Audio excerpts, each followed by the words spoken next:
Hey guys, Trevin here, Gear Shift Garage, and we're getting ready to wrap this Cybertruck. And unfortunately, as you've probably seen online, it's starting to rust really bad. So it's been exposed to rain and car washes and been outside. And we have some major rust going on here, and there are pits all over the truck. So before we wrap it, we obviously want to take care of that. Is that we've got rust appearing all over the door jamb, all down here.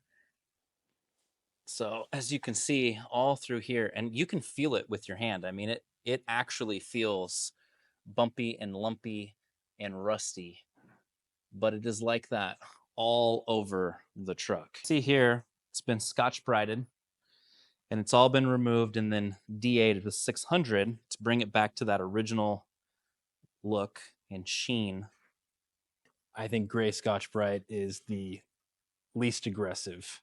I mean, I did do a rag, even a little polish to see if I could get the rust off, and it just was not doing it. So this resulted in gray Scotch-Brite, which is tedious and time consuming, but it does leave my finger marks.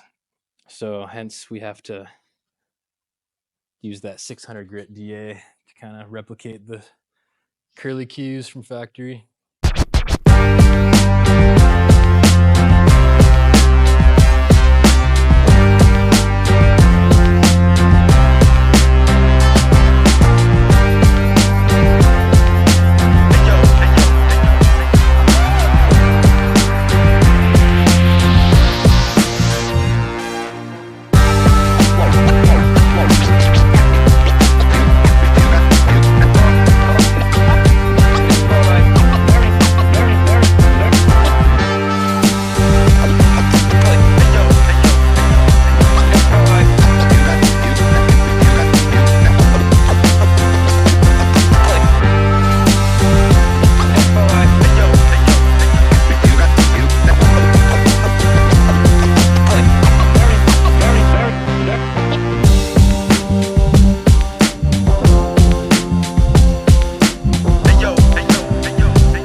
Just keep going straight, straight, straight.